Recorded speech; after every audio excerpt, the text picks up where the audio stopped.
Welcome back, our dear viewers. Alexandria National Day falls on the 26th of July of each year on the occasion of King Farouk's departure from Egypt in 1952, as the king left Alexandria from Ras al-Tin port on the royal yacht El Mahrousa and headed to Italy on the 26th of July 1952. Alexander the Great built the city of Alexandria in the year 332 BC to be the capital of his great empire.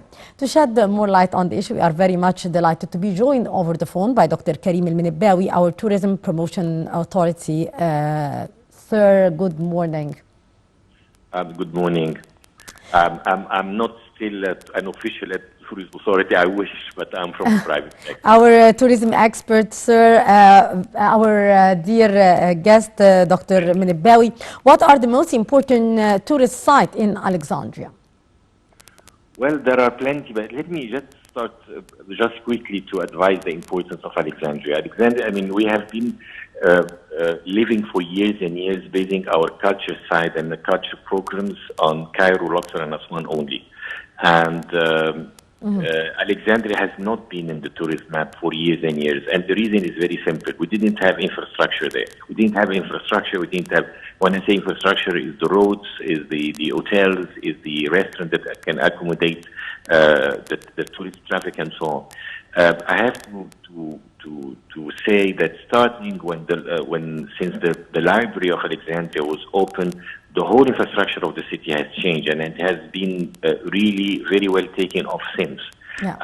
The number of hotels existing and so on has really helped us and the Supreme Council of Antiquities to help exploring more and more, because the visit to Alexandria has started since. So what is there, for example? Of course, we just mentioned the library of Alexandria. Yes. We have to mention very clearly that Alexandria has two unique cultures that do not exist neither in Alexandria nor in other parts of Egypt, nor even out of Egypt, yes, which is the Roman and the Greco antiquities, which are very much melt with the pharaonic art.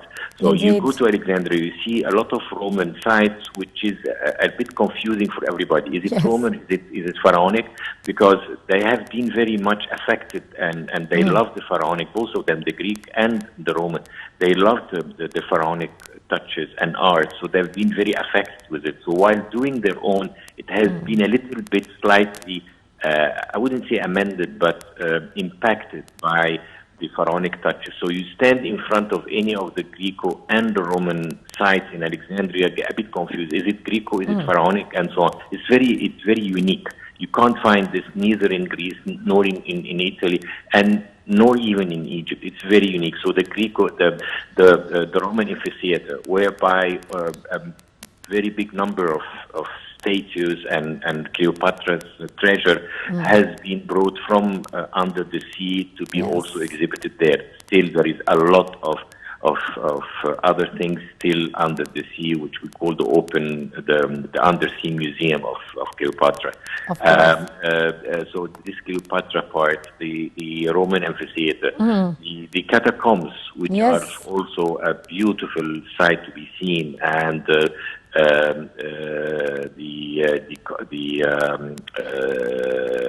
National Museum, whereby a lot of both Greco and Roman pieces is there. I want to remind you with something that many people do not actually remember.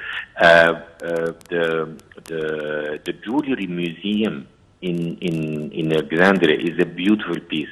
Of course, it's not as big. I have to be very clear and fair. It's not as big as the Topkapi in Istanbul, which is maybe 10 times bigger. But it actually represents the jewelries that the Ottoman kingdom living in Egypt were using, which is a beautiful also site that needs to be visited. Not to mention the Montaza. The Montaza represents a big part of our history, a big part of how our king was living with the family, the private gardens, its palaces, and so on. So, I mean, I'm always fighting with people who say, I'm going to Alexandria for an overday, and we're trying to really push it for an overnight or maybe 2 days, because there are so much to visit. Unfortunately, they don't realize this except when they're, oh, I wish I would have spent another day. Yes. So, I mean, not to mention, we are only 70 km away from Alamein. And Alamein is also a site that's truly interesting site that not only European, but also New Zealanders, South African, and all those who had soldiers and officers during the Second World War would come there and see their cemeteries and the beauty of El Alamein surrounding. I wouldn't mention that now it is topped by El Alamein New City, which is a beautiful example of a very modern, beautiful resort by the sea. Yes. So can we attract here the tourists, Dr. Minabawi, to visit both El Alamein, the new El Alamein city, and visit the memorial there for the soldiers of the World War, as well as visiting the great attractions in Alexandria. So how we can prepare these tours for the tourists that they have many things to be seen in Alexandria and the new El Alamein as well? It's a joint effort.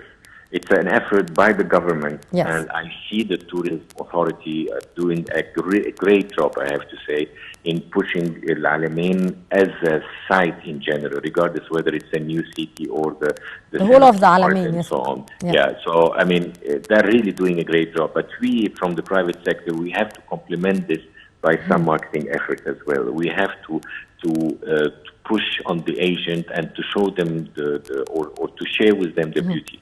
And it works. It works. I mean, on a personal level, I've been very successful in my private site in doing so. I mean, agent has to push. I mean, but of course, stopped with the tourism authority when they paved the way by doing some marketing in the social media and elsewhere in order to show the beauty. But this is already done in a big thing. And I want to say that the new Alamein festival that took place last week has given a big echo, a huge echo. Yes. I've received a lot of inquiries, not only for but in direct. What's happening? We heard that there are some festivals there. What's there in Alamein? Then you start to say, well, it's not only the new city, but also next door is the cemeteries and the Second World War site and so on. So it helps. It helps you to start talking and start sharing the beauty and the treasure and the sites that could be visited there. And of course, you wouldn't go to Alamein without, especially if you're a foreigner, without touching Alexandria as well, which is just 70 km away. Indeed. Dr. Minabawi, also we have to mention here, since we are talking about Alexandria, Biblioteca Alexandrina. It's a great site to be visited as well, and many cultural as well as many activities and seminars and conferences are taking place there. So can you shed light about the importance of Biblioteca Alexandrina to be seen by our tourists? Well, Biblioteca Alexandrina is, again, it's not, unfortunately, it is that so far it's a site that people go and visit for an hour, so the tour is very short. The Biblioteca of Alexandrina is a site whereby you can spend the whole day. I mean it, a whole day. Indeed. Beside being a beauty of an architect, beside being a beautiful theme that based on which the architect has been based as well. I don't want to lose the time and say why now, but it is the theme of the architect is beautiful. The architect is the theme of the architect is very innovative. The architect itself is beautiful. People so far go and just visit the library itself and leave. The library is not only about the library. Of course, lots of gallery, lots of very unique series of books that do not being exhibited and twinned by anywhere else in the whole world. The second most important Bible in the world. And I mean, I cannot stop talking about it. But there are also a lot of galleries next to it Some of them are open, some of them need some authorities, but very easy authorities. Some of them need a little bit of extra than the normal ticket you pay. And you see beautiful, beautiful art galleries and some heroes galleries, like the Sadat one, like Hakel one, like, I mean, many. I mean, I don't want to mention one or two, but many that really gives the modern and specifically the modern history of Egypt. It is a site that you can spend, of course, stopped by the convention center. We've operated a lot of conferences in there, whereby people, the delegates and conferees, has had the chance of, during the breaks or after the sessions that are interested to attend, to go and visit the library itself.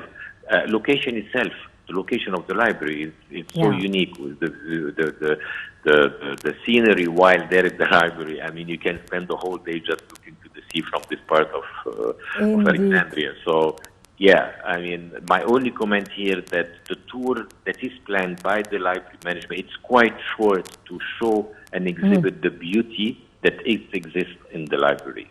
Indeed, Alexandria is always a beautiful city to be seen. Our dear guest, Dr. Karim Minabawi, our tourism expert, thank you so much, sir, for your precious input and for being our guest with us today. Our dear viewers, with that, we come to the end of this edition of The Breakfast Show, brought to you live here by myself, Maiti Rabia. Till tomorrow with another quiz. Goodbye and have a lovely day.